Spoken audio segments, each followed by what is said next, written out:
அனைத்துலக உயிரோடை தமிழ் ஐஎல்சி தமிழ் உயிரோடை தமிழில் அன்பர்களே அரசியல் களம். இன்றைய அரசியல் கள நிகழ்ச்சியில் தாயகத்திலிருந்து தாயக உடவியலாளர் இராமேதர் இணைகின்றார். வணக்கம் இராமேதரன். வணக்கம் தானே அன்புறவுகளுக்கும் நீர வணக்கம். உங்களுக்கு வணக்கத்தை தெரிவித்துக் கொண்டு இன்றைய அரசியல் கள நிகழ்ச்சி ஒரு சிறப்பு பார்வையாக வருகின்றது. முன்னாள் ஜனாதிபதி முன்னாள் பிரதமர் ரணில் விக்ரமசிங்க அவர்கள் கைது செய்யப்பட்ட செய்திகள் சர்வதேச பரப்பில் பரபரப்பாக பேசப்படுகின்றது, கவனத்தை ஈர்த்திருக்கின்றது. எங்களுடைய உறவுகளுக்கு கூறுங்கள், ரணில் விக்ரமசிங்கா என்ன காரணத்துக்காக கைது செய்யப்பட்டார் என்ற விடயத்தை நீங்கள் கூறுவீர்களா? உண்மைதான், நீங்கள் குறிப்பிட்டதை போன்று இன்றைய தினம் ஒட்டுமொத்த சர்வதேசத்தினுடைய பார்வையும் இலங்கையை நோக்கி திருப்புகின்ற வகையிலே ஒரு அதிர்ச்சிகரமான ஒரு சம்பவமாகத்தான் முன்னாள் ஜனாதிபதி ரணில் விக்ரமசிங்க அவர்களுடைய கைது இடம்பெற்றிருக்கின்றது. உண்மையிலே இலங்கையினுடைய வரலாற்றிலே ஒரு முன்னாள் ஜனாதிபதி ஒருவர் கைது செய்யப்படுவது இதுதான் முதல் முறை என்கின்ற ஒரு நிலைதான் அதற்கு காரணமாகவும் இருக்கின்றது. அதைவிட ரணில் விக்ரமசிங்க அவர்கள் சர்வதேசத்தினுடைய மிகுந்த ஒரு நன்மதிப்பை பெற்றவராகவும் சர்வதேசத்தோடு மிகுந்த நெருங்கிய உறவுகளை பேணக்கூடிய ஒருவராகவும் அவர் காணப்பட்டார். இதன் காரணமாக, அதாவது இப்போ ஏனைய ஆட்சியாளர்களை விட ரணில் விக்ரமசிங்க அவர்கள் மேற்குலகத்தோடு மிக நெருக்கமாக, குறிப்பாக ஒரு இன்னும் வெளிப்படையாக கூறுவதாக இருந்தால் மேற்குலகத்தினுடைய ஒரு நண்பராக, மேற்குலகத்தினருடைய நலன்களை இங்கே முன்னெடுத்து செல்வதிலே முதன்மையானவராக செயல்பட்டவர் என்ற வகையிலே ரணில் விக்ரமசிங்க அவர்களுடைய கைது என்பது ஒரு மிகப்பெரிய ஒரு அதிர்வலைகளை ஏற்படுத்தி இருக்கின்றது. அவ்வாறு சர்வதேச ரீதியாக அதிர்வலைகளை ஏற்படுத்தி இருக்கின்ற ரணில் விக்ரமசிங்க அவர்களுடைய கைதானது இலங்கை தீவை பொறுத்தவரையிலே ஒரு மிகுந்த ஒரு மிக பெரும் அதிர்வலைகளை கடந்த ஒரு அதிர்ச்சி நிலையிலே ஒட்டுமொத்த அரசியல் பரப்புமே உறைந்திருப்பதை நாங்கள் காணக்கூடியதாக இருக்கின்றது. என்று சொன்னால் அந்த ஒரு முன்னாள் ஜனாதிபதி என்கின்ற அந்த சிறப்பு கௌரவத்தை பகடக்காயாக பயன்படுத்தி கொண்டுதான் அனைவருமே சகல விடயங்களையுமே செய்து வந்தார்கள். இப்ப இதற்கு முன்னைய எந்த ஜனாதிபதிகளுமே யோக்கியவான்கள் என்று நாங்கள் கூறிவிட முடியாது. எல்லோருமே ஏதோ ஒரு விடயங்களிலே, ஊழல் விவகாரமாக இருக்கட்டும், மனித உரிமை போர்க்குற்ற இனப்படுகொலை விவகாரம், எந்த ஒரு அடிப்படையில தன்னும் அவர்கள் சட்டத்தினுடைய பிடியிலே தப்பிக்க முடியாத அளவுக்கு ஒவ்வொருவருமே அதோடு சம்பந்தப்பட்டவர்களாக இருக்கின்றார்கள். ஆக அப்படிப்பட்ட நிலைமையிலே மாறி மாறி வந்த ஒவ்வொரு அரசுகளும் அந்த சாக்கடையிலிருந்து புறப்படுத்த அரசுகளாகத்தான் இருந்தது. அதன் காரணமாக ஒரு அரசியல் பழிவாங்கல் என்கின்ற நோக்கத்தோடு ஒரு அரசியல் பரபரப்புக்காக சில விடயங்களை அவர்கள் கையாண்டாலும் இவ்வாறு ஒரு முன்னாள் ஜனாதிபதி ஒருவரை கைது செய்கின்ற அளவுக்கு எந்த ஒரு அரசுமே செல்லவில்லை. அந்த வகையில் தான் கடந்த கால அரசியல் பாரம்பரியங்களை கடந்து தங்களை ஒரு ஊழல் ஒழிப்புக்கு முதன்மையிடம் கொடுக்கின்ற சுலோகத்தோடு வந்த ஜேவிபி அரசாங்கம் அவர்கள் இப்போது இதுவரை காலம் அவர்கள் பதவியேற்ற நாட்களிலே ஒரு முதன்மையான இலக்கொன்றை அவர்கள் அடைந்திருக்கின்றார்கள் என்பதுதான் கூற வேண்டும். அண்மையில் கூட எந்தவித தயவு தாட்சணியமும் இல்லாமல் எவராக இருந்தாலும் அவர்கள் கைது செய்யப்படுவார்கள் என்ற ஒரு விடயத்தை ஜேவிபி அரசாங்கத்தைச் சேர்ந்த முக்கிய பிரமுகர்கள் கூறி வந்த நிலைமையிலே ரணில் விக்ரமசிங்க அவர்கள் இன்று கைது செய்யப்பட்டிருக்கின்றார். அவர் உண்மையிலே அவருடைய மனைவி மைத்ரி விக்ரமசிங்க அவர்கள் ஒரு லண்டன் பல்கலைக்கழகம் ஒன்றிலே படித்து அந்த பட்டம் பெறுவதற்காக இவர் ஜனாதிபதியாக இருந்தவர் 2023ஆம் ஆண்டு ரணில் விக்ரமசிங்க அவர்கள் ஜனாதிபதியாக இருந்த காலப்பகுதிகளிலே அவருக்கு அங்கே அந்த பட்டமளிப்பு விழா லண்டன்ல இடம்பெற்றது. அந்த பட்டமளிப்பு விழாவுக்கு ரணில் விக்ரமசிங்க அவர்கள் சென்றிருக்கின்றார் அங்கே. அப்போது அரசாங்கத்தினுடைய அந்த நிதி, அதாவது அவர் தனிப்பட்ட விஜயமாக அவர் அங்கே சென்றிருந்தாலும் அரசு நிதி தான் அங்கே பயன்படுத்தப்பட்டிருக்கின்றது. மக்களுடைய வரிப்பணம் அங்கே முறைகேடாக பயன்படுத்தப்பட்டு தன்னுடைய சொந்த ஒரு நிகழ்ச்சிக்காக அவர் பிரித்தானியா சென்றிருக்கின்றார் என்கின்ற விடயம்தான் இதிலே அவருடைய கைதுக்கு அடிப்படையாக இருக்கின்றது. இப்ப ஏற்கனவே இந்த விடயம் ஒரு குற்றச்சாட்டாக முன்வைக்கப்பட்டு அது தொடர்பான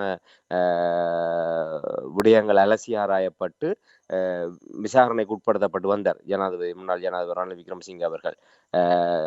இப்படியாக கிட்டத்தட்ட 16.9 மில்லியன் ரூபாய் பணம் அரச சொத்து, அதாவது மக்களுடைய வரிப்பணம் தன்னுடைய சொந்த தேவைக்காக அவர் அங்கே பயன்படுத்தியதாகத்தான் இந்த கைதினுடைய ஒரு அடிப்படை வழக்கு காணப்படுகின்றது. இது தொடர்பான இன்றைய தினம் குற்றப்புலனாய்வு திணைக்களத்திடம் அவர் தன்னுடைய வாக்குமூலங்களை வழங்குவதற்காக அவர் அங்கே நேரில் முன்னிலையாகி இருந்தார்.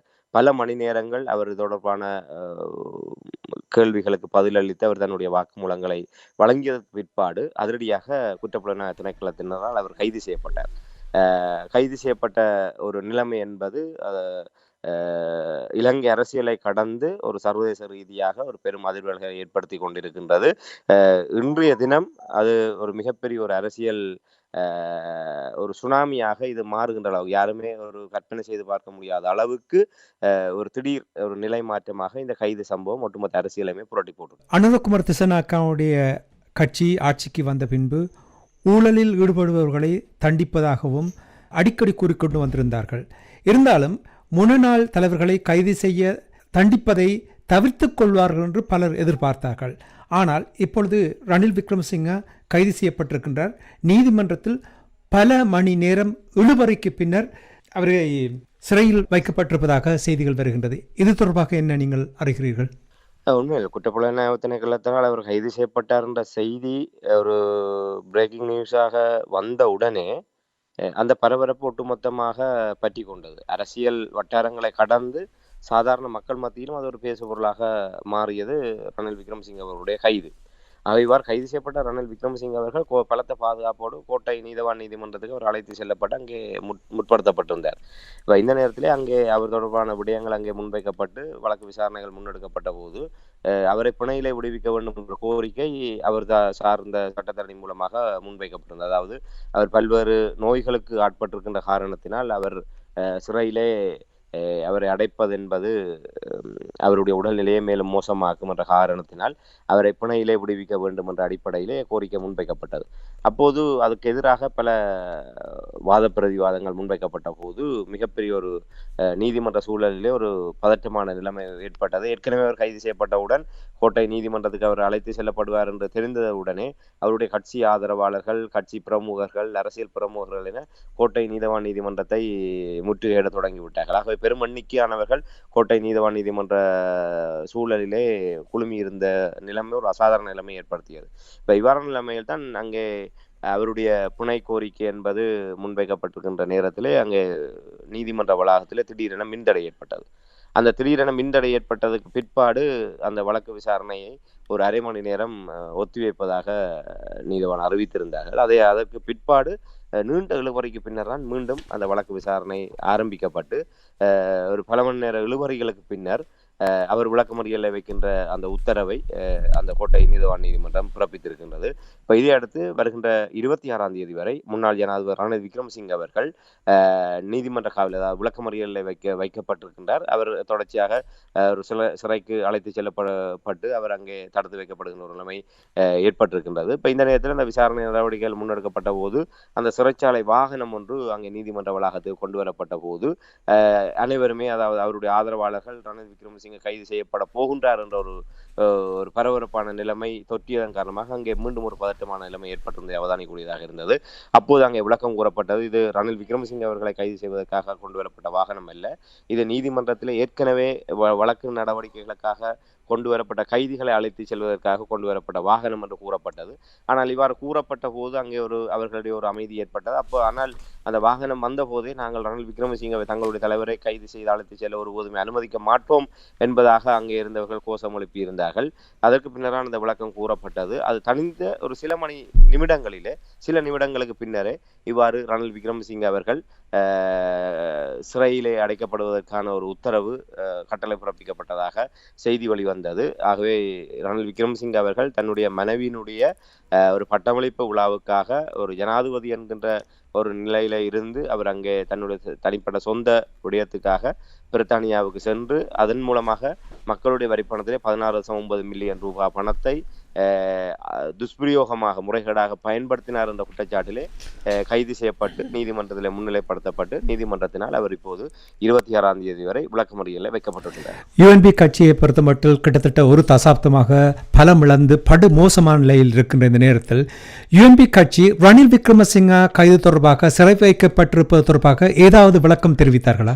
அவர் கைது செய்யப்பட்ட உடனே அவர்களுடைய கட்சி சார்பாக ஒரு அறிக்கை விடுக்கப்பட்டது. இந்த குற்றச்சாட்டுகளை இந்த அடிப்படை உண்மையும் இல்லை என்று. ஏற்கனவே முன்ன நாள் ஜனாதிபதி அவர்கள் தங்களுடைய கட்சியினுடைய தலைவர் ரணில் விக்ரமசிங்க அவர்கள் ஏற்கனவே இது தொடர்பாக விளக்கங்களை வழங்கி இருக்கின்றார் என்றும், அந்த விளக்கத்தின் அடிப்படையிலே எந்தவித தவறும் இல்லை என்றும், அதாவது அந்த பல்கலைக்கழகம் குறிக்கப்பட்ட அந்த பல்கலைக்கழகம் ஜனாதிபதி ரணில் விக்ரமசிங்க அவர்களுக்கு உத்தியோகபூர்வமாக அந்த அழைப்பை அனுப்பியிருந்ததாகவும், அவருடைய மனைவியினுடைய பெயரை குறிப்பிட்டு இந்த பட்டமளிப்பு விழாவில் கலந்து கொள்ள வேண்டும் என்று முறைப்படி அவர்களுக்கு அங்கே பல்கலைக்கழகத்திடமிருந்து அழைப்பு வந்ததாகவும், அதன் பிரகாரம் இது ஒரு தனிப்பட்ட விஜயமாக இல்லாமல் ஒரு ஜனாதிபதி என்கின்ற வகையிலே ஒரு ஜனாதிபதியினுடைய மனைவியாக முதல் பெண்மணி என்ற அங்கீகாரத்தோடு இருக்கின்ற மைத்ரி விக்ரமசிங்க அவர்களுக்கான பட்டமளிப்பு விழாவை ஒரு எந்தவித அதிகார முறைகேடும் இல்லாமல் அந்த நிகழ்விலே அப்போது ஜனாதிபதியாக இருந்த ரணில் விக்ரமசிங்க அவர்கள் பங்கு பற்றியதாக கட்சி தரப்பிலே விளக்கம் அளிக்கப்பட்டிருக்கின்றது. ஏற்கனவே இவ்வாறான தகவல்களை ரணில் விக்ரமசிங்க அவர்களும் அந்த முன்னைய விசாரணைகளிலே அவர் தெரிவித்திருக்கின்றார். விசாரணைகளும் அதற்கு பின்னரான ஊடக சந்திப்புகளிலும் கூறியிருக்கிறார். அதைத்தான் இப்போது கட்சியினர் கூறியிருக்கிறார். அதோடு அந்த பல்கலைக்கழகத்திடமிருந்து அனுப்பப்பட்ட அந்த கடிதத்தையும் அவர்கள் இப்போது பகிரங்கப்படுத்தி இருக்கின்றார்கள். அந்த முன்னை நாள், அதாவது அப்போது ஜனாதிபதியாக ரணில் விக்ரமசிங்க இருந்தார். ஆகவே இலங்கையினுடைய ஜனாதிபதி ரணில் விக்ரமசிங்கவுக்கு அடையாளம் படுத்தி முதல் பெண்மணியான மைத்ரி விக்ரமசிங்கவினுடைய பெயரை குறிப்பிட்டு அவர்கள் நேரடியாக அவர்களுக்கு அந்த அனுப்பப்பட்ட அந்த அழைப்புதல் கடிதத்தையும் இப்போது அவர்கள் வெளியிட்டிருக்கின்றார்கள். ஆகவே அவர்களுடைய தரப்பு நியாயத்தை அவர்கள் கூறியிருக்கின்றார்கள். ஆனால் அதையும் கடந்து இப்போது அவர் கைது செய்யப்பட்டிருக்கின்றார். இப்ப நீங்கள் கூறுவதை பார்த்தால் ராமேந்திரன், இது ஒரு அரசியல் பழிவாங்கல் போல் இதை கருதலாம் என்று நீங்கள் நம்புகிறீர்களா?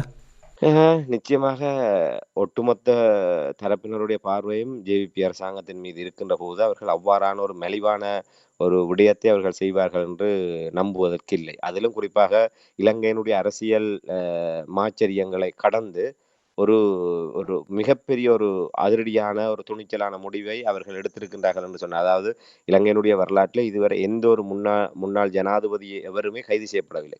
அதிலும் குறிப்பாக ரணில் விக்ரமசிங்க என்பவர் ஒட்டுமொத்த இலங்கையினுடைய அரசியல் வரலாற்றிலே 40 ஆண்டுகளுக்கு மேலாக அரசியலிலே ஒரு மிகப்பெரிய ஒரு அனுபவசாலியாக திகழ்வர். இந்த பொருளாதார நெருக்கடி அந்த பின்னணியிலே அவர் ஜனாதிபதியாக வந்த விடயம் எல்லோருக்குமே தெரியும். அதைவிட இலங்கையில் அதிக தடவை பிரதமராக பதவி வகித்தவர் என்ற அடிப்படையிலும் இலங்கையினுடைய ஆட்சியாளர்களிலே ஒரு திறமை வாய்ந்த ஒரு நெருக்கடியான சூழல்களை கையாளக்கூடிய வகையிலே சரிவுளை கப்பால் அனைவராலும் ஏற்றுக்கொள்ளக்கூடிய ஒரு விடயம். இந்த பொருளாதார நெருக்கடியிலே நாடு சிக்கி திணறிய போது ஒரு இடைக்கால ஜனாதிபதியாக ரணில் விக்ரமசிங்க அவர்கள் பொறுப்பேற்றுத்தான் இன்று ஒரு ஜேவிபி அரசாங்கம் அதை தளம்பல் இல்லாமல் அரச இயந்திரத்தை கொண்டு நடத்துவதற்கான ஒரு அடித்தளத்தை இட்டுக் கொடுத்தது ரணில் விக்ரமசிங்க அவர்கள். அது விமர்சனங்களை கடந்து அவர்கள் கூட ஏற்றுக்கொள்ளக்கூடிய ஒரு விடயமாக இருக்கும். ஆகவே அவருடைய அனுபவம், அவருடைய ஆற்றல் இன்று யாராலுமே, இன்று ராஜபக்சேகள் நாட்டை விட்டு தப்பி ஓடிய தருணத்திலே சஜித் பிரேமதாச உள்ளிட்ட சகல தரப்பினருக்கும், இதே ஜேவிபியினர் உள்ளிட்ட சகல தரப்பினருக்கும் ஒரு சந்தர்ப்பம் வழங்கப்பட்டது, யாராவது பொறுப்படுங்கள் என்று. ஆனால் யாருமே அந்த மூழ்கி கொண்டிருக்கின்ற கப்பலை பொறுப்பெடுக்க துணியவில்லை. அப்படி இருக்கின்ற போது அவர் தன்னுடைய அரசியல் இதுகளை கடந்து ஒரு நாட்டை ஒரு நிலையான இலக்கை நோக்கி நகர்த்த வேண்டும் என்ற விடயத்திலே தன்னுடைய அனுபவத்தை ஒட்டுமொத்தமாக, தன்னுடைய கடந்த கால அரசியல் அனுபவங்களை அனைத்துமே கசக்கி பிழிந்து அவர் அந்த ஆட்சி பொறுப்பை ஏற்றுத்தான் ஓரளவு அந்த விடயங்களை அவர் கொண்டு வந்தார். அதற்கு அவருடைய அனுபவமும் சர்வதேச தொடர்புகளும் தான் அதில் முக்கியமாக இருந்தார். அந்த வகையிலே ரணில் விக்ரமசிங்க அவர்கள் எப்படிப்பட்ட ஒரு முக்கியத்துவம் வாய்ந்த அரசியல் பிரமுகர் என்பது எல்லோருக்குமே தெரியும். அப்படிப்பட்ட ஒருவரை கைது செய்கின்ற போது இவ்வாறு ஒரு மலிவான அரசியல் பழிவாங்கல் என்கின்ற ஒரு அடிப்படையிலே அந்த விடயத்தை இவர்கள் கையாண்டிருக்க மாட்டார்கள். நிச்சயமாக ரணில் விக்ரமசிங்க அவர்கள் ஏற்கனவே அந்த வாக்குமூலங்களை வழங்குகின்ற போதெல்லாம் இந்த விடயங்களை கூறியிருப்பார். அதெல்லாம் அலசி ஆராயப்பட்டு அதையும் கடந்து பல ஆழமான விடயங்கள் அதில் இருக்கும் என்பதை நாங்கள் நிச்சயமாக நம்ப முடியும். ஏனென்று சொன்னால் ஜேவிபி அரசாங்கம் இப்போது அவர்கள் பல பக்கங்களிலே பல நெருக்கடிகளை சந்தித்துக் கொண்டிருக்கின்றார்கள். ஆகவே மேலும் தங்கள் மீதான ஒரு சுமையை தாங்களே ஒரு குழிபறிக்கின்ற வேலையை செய்திருக்க மாட்டார்கள். ஆகவே ரணில் விக்ரமசிங்க அவர்களுடைய கைது என்பது ஜேவிபி அரசாங்கத்தினுடைய மிக ஆணித்தரமான ஒரு நகர்வாகத்தான் என்னால் அவதானிக்க முடிகின்றது. இப்போ ரணில் விக்ரமசிங்கருடைய கைதுக்கு அவருடைய மனைவி சொந்த தேவைக்காக அரச பணத்தை பயன்படுத்தினார் என்று அந்த குற்றச்சாட்டு தான் அவர் கைது செய்யப்பட்டிருக்கிறார். இது மட்டும்தானா அல்லது வேறு ஏதும் காரணம் இருக்கின்றதா? உண்மையிலே மேலும் பல ஊழல்கள் தொடர்பான விடயங்கள் ஏற்கனவே விசாரிக்கப்பட்டிருக்கின்றன. அது தொடர்பான வாக்குமூலங்கள் பெறப்பட்டிருக்கின்றது. அந்த விடயத்திலும் அந்த விடயங்கள் அனைத்துமே ஒரு சொல்லுவார்கள், அந்த காலை சுற்றிய பாம்பை போன்று என்ற வகையிலே. அவர் மற்ற விடயங்களிலெல்லாம் இவரை கைது செய்தால், அவர் ஏதோ ஒரு விதத்திலே அவர் தப்பி விடுவதற்கான ஒரு சூழ்நிலை இருக்கின்றது. இது நேரடியாகவே அவரோடு சம்பந்தப்பட்ட விடயம். இன்று அவர்களுக்கு உத்தியோகபூர்வமாக இப்ப ஜனாதிபதி என்பவர் ஜனாதிபதியாக இருக்கின்ற போது, அவரை ஜனாதிபதி என்கின்ற பதவி நிலையை தவிர்த்து, இல்லை வெறுமனே ரணில் விக்ரமசிங்கவுக்கு என்று அவர்கள் அழைப்புதல் அனுப்ப முடியாது. அவர் அப்போது ஜனாதிபதியாக இருந்தார். அவர் ஜனாதிபதியாக இருந்தாலும், அந்த நோக்கம் என்பது அவருடைய தனிப்பட்ட விடயம். அவர் பெருந்தன்மையோடு அவர் அந்த விடயங்களை தன்னுடைய சொந்த செலவிலே அந்த பயணத்தை மேற்கொண்டிருக்க வேண்டும். ஆனால் விதி விதி யாரை விட்டது? ஒருவேளை இதுதான் அவருக்கான ஒரு தொடக்கமாக இருந்தோ தெரியவில்லை. அவர் அந்த விடயத்திலே ஒரு அரச ஜனாதிபதி என்ற வகையிலே தனக்கு இருக்கிற வரப்பிரசாதங்களின் அடிப்படையிலே அவர் எங்களுடைய சாதாரண பாராளுமன்ற உறுப்பினர்கள் கூட அவர்கள் செய்கின்ற விடயங்களை வைத்து பார்க்கின்ற போது, ஒரு ஜனாதிபதியாக இருந்தவர் அவர் அப்படி எல்லாம் நடந்திருப்பார். ஆனால் இந்த நேரத்திலே அவர் மிஸ்டர் கிளீன் என்று சொல்லி அரசியலிலே அடையாளப்படுத்தப்பட்டவர் ரணில் விக்ரமசிங்கே அவர்கள்.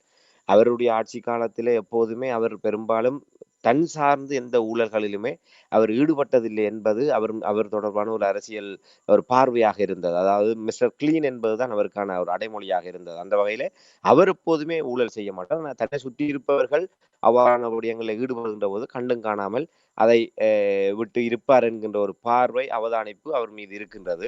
ஏனையவர்கள் யாருமே அப்படியான பெயர் எடுக்கவில்லை.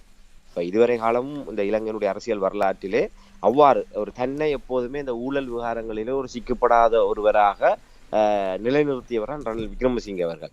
அதையும் கடந்து இவர் இந்த விடயத்திலே இருக்கின்றார் என்று சொன்னால், அதான் அவர்கள் அந்த மனைவியினுடைய ஒரு சொந்த விடயத்துக்காக அவர் பயணத்தை மேற்கொண்டதும், அதுக்கு அரசாங்கத்தினுடைய சொத்து, மக்களுடைய வரிப்பணம் பயன்படுத்தப்பட்டது என்பதை முன்னிலைப்படுத்தி அவர்கள் இந்த விடயத்தை நகர்த்தி இருப்பது என்பது ஏனைய விடயங்கள் எல்லாம் அதுக்கு துணை காரணங்களாக அமைந்து இவருடைய கைதை வலுப்படுத்தவும், அதோடு சம்பந்தப்பட்டு மேலும் இந்த ஊழல் விவகாரங்களை ஒரு மிகப்பெரிய ஒரு அடுத்த கட்டத்தை நோக்கி நகர்த்துவதற்கான ஒரு தொடக்கமாக அவர்கள் இதை கையாண்டிருப்பதாகத்தான் நான் அவதானிக்கிறேன். ஆகவே வெறுமனே இந்த 16.9 மில்லியன் ரூபாய் இதுக்கான ஒரு விடயம் என்பது ஒரு வலுவற்றதாகத்தான் இருக்கும். ஒருவேளை இந்த பணத்தை நாங்கள் ஏற்கனவே இந்த ஜேபி அரசாங்கம் கூறியிருக்கின்றது, நாங்கள் ஒரு இப்படியாக மக்களுடைய சொத்துக்களை கொள்ளையடித்தவர்கள் சட்டத்தின் பிடியிலே தப்ப முடியாது, அதே நேரத்தில் அவ்வாறு மக்களுடைய வரிப்பணம் ஒரு பகுதியேனும் அந்த நாட்டு மக்களுக்கும் பெற்றுக் கொடுக்கப்படும் என்ற ஒரு வாக்குறுதியை அவர்கள் வழங்கியிருந்தார்கள்.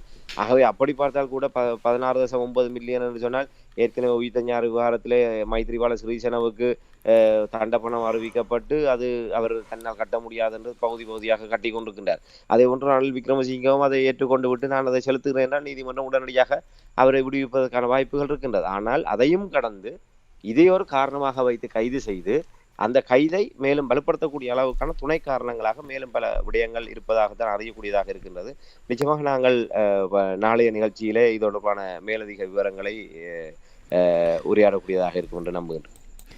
ராமேந்திரன், இப்போ இந்த ரணில் விக்ரமசிங்காவுடைய கைது தொடர்பாக நீங்கள் கூறும் பொழுது, நிச்சயமாக அனுரகுமார திசாநாயக்காவுடைய அரசாங்கம் ஆட்சிக்கு வந்த காலத்திலிருந்து தொடர்ச்சியாக ஊழல்கள் செய்தவர்கள் யார் என்றாலும் நாங்கள் விட்டு வைக்க மாட்டோம் என்று கூறிக்கொண்டிருந்தவர்கள். ரணில் விக்ரமசிங்காவுடைய கைது தொடர்பாக அனுரகுமார திசாநாயக்காவுடைய அரசாங்கம் ஊடகத்துக்கு ஏதாவது அவர்களுடைய கருத்துக்களை தெரிவித்திருக்கிறார்களா இதுவரை? உண்மையில இன்றைய தினம் இந்த பரபரப்பு அதிர்வலைகளுக்கு மத்தியிலே அவர்களுடைய கட்சி சார்பாக அந்த விடயங்கள் வெளிப்படுத்தப்பட்டிருக்கின்றன. முக்கியமானவர்கள், அதாவது இதுவரை கட்சியினுடைய தரப்பிலே கூறப்பட்ட, அதாவது பிமல் ரட்நாயக்காவோ இல்லை வேறு எவர்களுமோ முதன்மையானவர்கள் அவ்வாறான கருத்துக்களை இதுவரை ஊடகங்களுக்கு முன்னால் தெரிவிக்காவிட்டாலும், அவருடைய ஜேவிபியினுடைய கட்சி சார்பிலே அரசாங்கம் சார்பிலே அந்த கருத்து முன்வைக்கப்பட்டிருக்கின்றது. தாங்கள் ஏற்கனவே சொன்ன விடயத்தை இப்போது செய்து இருக்கின்றோம். அதாவது இந்த நாட்டு மக்களுடைய பணத்தை கொள்ளையடித்து ஒரு முறைகேடான வகையில செயல்பட்டவர் எவராக இருந்தாலும், எந்த பெரியவராக இருந்தாலும், எந்த பதவி நிலையை வகித்தவராக இருந்தாலும், அவர் எவராக இருந்தாலும் அவர் மீதான நடவடிக்கை தயவு தாட்சண்யமின்றி முன்னெடுக்கப்படும் என்ற வகையிலே தாங்கள் கூறியிருந்தோம். அது இப்போது இதில் நிறைவேற்றப்பட்டிருக்கின்றது. ஆகவே இது தொடரும் என்ற வகையிலும் கூறியிருந்தார். இதில் பிரதமர் கரணி கூட அவர் சில தினங்களுக்கு முன்னர் பாராளுமன்றத்தில் உரையாற்றுகின்ற போதும் இந்த விடயத்தை மிக ஆணித்தரமாக கூறியிருந்தார். மிக அந்த அந்த வார்த்தைகளை அழுத்தமாக பிரயோகித்திருந்தார்கள். எவராக இருந்தாலும் எந்த பதவி நிலையில் இருந்தவராக இருந்தாலும் உளவு மிகப்பெரிய பொறுப்புகளில் இருந்தாலும் அதையெல்லாம் நாங்கள் ஒருபோதுமே கருத்தில் எடுக்கப் போவதில்லை. எவராக இருந்தாலும் சட்டத்தின் முன்னால் மக்களுடைய பணங்களை தவறான முறையிலே துஷ்பிரயோகப்படுத்தியவர்கள் எவராக இருந்தாலும் அவர்கள் நீதி முன்னால் நிறுத்தப்படுவார்கள் என்கின்ற ஒரு விடயத்தை அவர் கூறியிருந்தார்கள். இப்போது அதை இவர்கள் நடைமுறைப்படுத்தி இருக்கின்றார்கள். ஆகவே அரசாங்கம் இது ஒரு சரியான ஒரு நடவடிக்கையாகத்தான் அவர்கள் கூறியிருக்கின்றார்கள். நாங்கள் சற்று முன்னர் குறிப்பிட்டதை போன்று அவர்களுடைய பக்கத்திலே ஒரு மிக வலுவான ஒரு நியாயமான ஒரு ஆதாரங்களோடு தான் இந்த கைதை அவர்கள் முன்னகர்த்தி இருக்கிறார்கள். இது தொடர்பாக வருகின்ற அழுத்தங்கள் எல்லாம் அவர்களுக்கு நன்றாகவே தெரியும். சர்வதேச ரீதியாகவும் உள்நாட்டு ரீதியாகவும் வருகின்ற அழுத்தங்களை அவர்கள் நன்றாக அறிந்திருப்பார்கள். இன்றைய தினம் கோட்டை நீதிமன்றத்திலே ரணில் விக்ரமசிங்கே அவர்கள் கைது செய்யப்பட்டு முன்னிலைப்படுத்தப்பட்டு அவர் சிறை வைக்கப்பட போகின்றார் என்ற ஒரு நிலைமை உருவாகிய போது முன்னாள் ஜனாதிபதி மைத்திரிபால சிறிசேன மற்றும் பல அரசியல் பிரமுகர்கள் அவருடைய கட்சியினுடைய முன்னாள் பாராளுமன்ற உறுப்பினர்கள் இந்நாள் முக்கியஸ்தர்கள் அதே நேரத்திலே வேறு பல கட்சியினுடைய தலைவர்கள் என பலர் அங்கே கோட்டை நீதிமன்றத்தை முற்றுகையிட்டிருந்ததை காணக்கூடியதாக இருந்தாக இந்த அரசியல் அழுத்தம் என்பது சாதாரண விடயம் அல்ல. அதாவது தனித்து ஜேவிபி என்கின்ற ஒரு கட்சி அரசாங்கம் ஒரு தனித்து விடப்பட்டு ஒட்டுமொத்தமாக அதற்கு எதிராக இருக்கின்ற சகல அரச தரப்புகளுமே அதாவது அரசியல் தரப்புகளுமே ஒரு அணியிலே திரளக்கூடிய ஒரு நிலைமையை இது உருவாக்கி இருக்கின்றது. நாமல் ராஜபக்ச உள்ளிட்ட ராஜபக்சேக்கள் சார்பான தரப்பினர் கூட உடனடியாக அங்கே நீதிமன்ற வளாகத்துக்கு சென்று ரணில் விக்ரமசிங்கவுக்கு ஆதரவாக தங்களுடைய நிலைப்பாடுகளை வெளிப்படுத்தி இருந்தார்கள். ஆகவே அனைவரையுமே ஒரு புள்ளியிலே கொண்டு வந்து இணைக்கின்ற ஒரு நிலைப்பாட்டை தான் அதை ஏற்படுத்தி இருக்கின்றது. சயித் பிரேமதாசா கூட இந்த கைது தொடர்பாக ஒரு சமூக வலைதளம் அதாவது யூடியூப் தளத்தைச் சேர்ந்த ஒருவர் முன்கூட்டியே ரணில் விக்ரமசிங்கே அவர்கள் கைது செய்யப்படலாம் என்ற ஒரு தகவலை அவர் பதிவிட்டிருந்ததை குறிப்பிட்டு அவர் தன்னுடைய எக்ஸலத்திலே சயித் பிரேமதாசா அவர்கள் கருத்தை பதிவிட்டிருந்தார். இது எவ்வாறு சாத்தியம்? முன்கூட்டியே இது எதிர்பார்க்கப்பட்டதா? திட்டமிட்ட ஒரு நடவடிக்கை என்ற அடிப்படையில் அவர் கேள்வி எழுப்பியிருந்தார். ஏதோ ஒரு வகையில எல்லோருமே ஒரு புள்ளியில இணையக்கூடிய ஒரு சூழ்நிலையை உருவாக்கி இருக்கிறார். இந்த உள்நாட்டு வெளிநாட்டு அழுத்தங்கள் என்பது அனுர அரசாங்கத்துக்கு ஒரு மிகப்பெரிய ஒரு சிக்கல்களை ஏற்படுத்தும். இதையெல்லாம் கடந்து தங்களை அந்த கைதினுடைய நியாயம் என்கின்ற நியாயப்பாட்டின் அடிப்படையில தங்களை ஒரு துணிச்சலாக அடுத்த கட்ட நடவடிக்கை செல்லக்கூடிய அளவுக்கான ஒரு ஏது நிலையை இந்த அரசாங்கம் கொண்டிருக்குது என்றுதான் நம்புகிறேன். இப்போ நீங்கள் கூறினீர்கள் உள்நாட்டு வெளிநாட்டு அழுத்தங்கள் அனுரகுமார திசாநாயக்கவுடைய அரசாங்கத்துக்கு இருக்கின்ற அந்த அழுத்தத்துக்கு முகம் கொடுக்கும் அந்த பலம் அனுரகுமார திசாநாயக்கவுடைய அரசாங்கத்தில் இருக்கிறது என்று நீங்கள் நம்புகிறீர்களா? ஏற்கனவே அனுரகுமார திசாநாயக்க அரசாங்கத்தை பொறுத்தவரையில் அவர்கள் பாராளுமன்றத்திலே ஒரு 3/2 பெரும்பான்மை என்கின்ற நிலை அவர்கள் ஒரு மிக பெரும்பான்மையான பலத்தோடு அவர்கள் இருக்கின்றார்கள். அதை விட இப்ப நான் சற்று முன்னர் குறிப்பிட்டதை போன்று ஒரு நேர்மையான காரணம் ஒரு அரசியல் பழிவாங்கல் என்கின்ற நோக்கத்தை கடந்து இந்த விடயத்திலே மிக ஆழமாக பல முனைகளிலே விசாரணைகளை நடத்தி அது தொடர்பான விடயங்களை சீராய்ந்து பார்த்து எந்த விதத்தில் தன்னும் என்றால் வருகின்ற அழுத்தங்கள் என்பது ஒரு சட்டம் விரோதமான அழுத்தங்களாகத்தான் இருக்க முடியுமே தவிர ஒரு சட்ட ரீதியான அழுத்தங்களாக இந்த அழுத்தங்களுமே இருக்க முடியாது. சட்ட ரீதியான அழுத்தம் என்று சொன்னால் நீதிமன்ற நடவடிக்கை மட்டும்தான். அதற்கு புறம்பாக வருகின்ற அத்தனை அழுத்தங்களுமே பின்கதவு வழியான அழுத்தங்களாகத்தான் இருக்கும். ஆக நேர்மையாக அந்த விடயங்களை ஒரு அழுத்தங்கள் வருமாக இருந்தால் அதை எதிர்கொள்வதற்குரிய நியாயமான காரணங்களுடன் இந்த கைது நடந்திருக்கின்றது.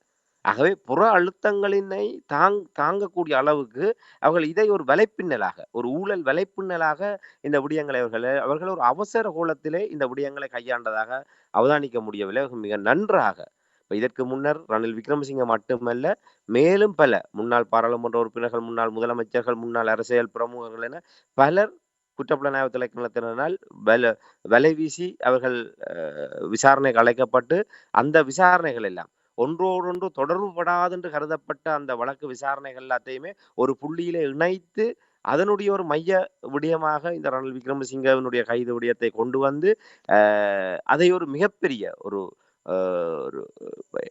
இதனுடைய முடிவுகள் நான் நினைக்கின்றேன் யாருமே கற்பனை செய்து பார்க்க முடியாத அளவுக்கு மிகப்பெரிய ஒரு ஊழல் சுனாமியை ஏற்படுத்தக்கூடிய வகையிலானதாக இருக்கும் என்று தான் நான் நம்புகிறேன். ஏற்கனவே உங்களுக்கு தெரியும் 2004ஆம் ஆண்டு ஒட்டுமொத்த உலகத்தையுமே ஒரு நிலைகுலைய வைத்த அந்த சுனாமி, சுமத்ரா தீவில் ஏற்பட்ட அந்த நிலநடுக்கம், அந்த நிலநடுக்க அந்த மைய புள்ளியிலிருந்து ஏற்பட்ட அதிர்வலைகள்லாம் இன்று தெற்காசிய பிராந்தியம், இலங்கை உள்ளிட்ட தெற்காசிய பிராந்தியங்களில் மிகப்பெரிய ஒரு அழிவை ஏற்படுத்தியது. லட்சக்கணக்கானவர்களை கொன்று இன்று மிகப்பெரிய ஒரு இன்று 20 ஆண்டுகள் கடந்தாலும் அது ஒரு பதைக்கின்ற ஒரு நிலையோடு தான் இருக்கின்றது. அதே போன்றுதான் இந்த ரணில் விக்ரமசிங்கே அவருடைய கைது என்கின்ற அந்த அதிர்வலைகளுடைய மைய புள்ளி இலங்கையினுடைய அரசியல் வரலாற்றிலே ஒரு மிக பாரிய ஒரு ஊழல் சுனாமியை ஏற்படுத்தக்கூடிய வகையிலான ஒரு தொடக்க புள்ளியாக அவர்கள் தீர்மானித்து அதை வலுவான ஒரு நிலையிலே தான் அதை முன்னெடுத்துக்கின்றார். ஆகவே நான் நினைக்கின்றேன் இந்த புற அழுத்தங்களை கடந்து இந்த இலக்கை நோக்கி அவர்கள் முன்கொண்டு செல்லக்கூடிய அளவுக்கு அந்த ஊழல் ஒழிப்பு என்பது மக்கள் அவர்களுக்கு பின்னாலே அந்த ஒரு விடயத்திலே அணிசேரக்கூடிய வகையிலே இருக்கின்ற காரணத்தினால் அந்த மக்களுடைய துணையோடு மக்களுடைய ஆதரவோடு இந்த விடயத்தை முன்கொண்டு செல்வார்கள் என்று நாங்கள் நம்பலாம். ஆனால் இந்த கைதை வைத்துக்கொண்டு அடுத்தடுத்த நிமிடங்களிலே அடுத்த மணித்துளிகளிலே இலங்கையினுடைய அரசியல் நிலைமைகள் இலங்கையினுடைய இயல்பு நிலைமை எவ்வாறு மாறப்போகின்றது என்பதை வைத்துதான் நாங்கள் அடுத்த விடயங்களை அனுமானிக்க முடியும். என்றால் உங்களுக்கு தெரியும் கோத்தபாய ராஜபக்சனுடைய அவருடைய வீட்டுக்கு முன்னாலே முன்னெடுக்கப்பட்ட அந்த போராட்டம் எப்படி ஒரு கொதிநிலையை ஏற்படுத்தியது. அது மக்களுடைய ஒரு உணர்வு கொந்தளிப்பு. ஆனால் இது அரசியல்வாதிகள் திட்டமிட்டு இதை இந்த நிலைமை எவ்வாறு அசாதாரண நிலைமையாக மாற்றப் போகின்றார்கள் என்பதை நாங்கள் பொறுத்து தான் பார்க்க வேண்டும். ஆனால் எல்லாவற்றுக்குமே முகம் கொடுக்கக்கூடிய வகையிலான தயார்படுத்தலுடன் இவர்கள் இதை செய்திருப்பார்கள் என்று நம்பலாம். நிச்சயமாக நீங்கள் கூறுகின்ற விடயங்களை கேட்கும் பொழுது துணிச்சலாகத்தான் இந்த விடயங்கள் நடைபெற்றிருக்கின்றன. உங்களுக்கு தெரியும், ஒன்று மட்டும் நான் அனுரகுமார் ரசநாயக்காவுக்கு கொடுப்பேன் என்னவென்று சொன்னால், தேர்தல் காலத்திலிருந்து கூறிக்கொண்டு வந்திருந்தார்கள், ஊழலில் ஈடுபட்டவர்கள் மக்களுடைய பணத்தை எடுத்து இந்த நாட்டுடைய பணத்தை எடுத்துக்கொண்டு வெளிநாடுகளுக்கு கொண்டு போனவர்களையும் கொண்டு வந்து இங்கே அந்த பணத்தை மீட்டெடுப்போம் என்று கூட கூறினார்கள். அப்போ இப்படி நீங்கள் கூறும்பொழுது துணிச்சலாக ரணில் விக்ரமசிங்க அவரை கைது செய்திருப்பதும் சிறை அடைத்திருப்பதும் இந்த நேரத்தில் மேலதிகமாக பலர் கைது செய்யப்படலாம் என்று கருதப்படுகின்றது. அதற்கான வாய்ப்புகள் இருக்கிறதா? உண்மையிலே இப்ப வருகின்ற தகவல்களை வைத்து பார்க்கின்ற போது இதான் ஒரு ஊழல் சுனாமி பேரலையாக இந்த விடயம் மாறக்கூடிய ஒரு நிலைமை இருக்கின்றது. அடுத்தடுத்து பல கைதுகள் ஏற்கனவே அதுக்கான திட்டங்கள், அதாவது திட்டங்கள் என்று நாங்கள் கூறுகின்ற போது திட்டமிட்ட விடயம் அல்ல. ரணில் விக்ரமசிங்கே அவர்கள் கைது செய்யப்பட்டதுக்கு பிற்பாடு ஏற்கனவே அந்த விசாரணை அறிக்கைகள் மூலமாக அந்த வரையறுக்கப்பட்ட நபர்களை அடுத்தடுத்து கைது செய்து இந்த விடயத்தை ஒரு அடுத்த நிலைமைக்கு கொண்டு செல்லக்கூடிய ஒரு வாய்ப்புகள் இருக்கின்றது. ஏற்கனவே வருகின்ற தகவல்களின் அடிப்படையில் 200க்கும் மேற்பட்ட கோப்புகள் ஏற்கனவே இந்த அரசாங்கம் பொருட்படுத்த போது கூறினார்கள். அனுராவின் முன்னால் பல நூற்றுக்கணக்கான கோப்புகள் இருக்கின்றன. அந்த கோப்புகள் அனைத்துமே திறக்கப்பட்டு அதற்கான நடவடிக்கைகள் எடுக்கப்படுகின்ற போது அதற்கு ஒரு சம்பந்தப்பட்ட அத்தனை பேருமே சிறைக்குள் செல்ல வேண்டிய நிலைமை ஏற்படும் என்று கூறியிருந்தார்கள்.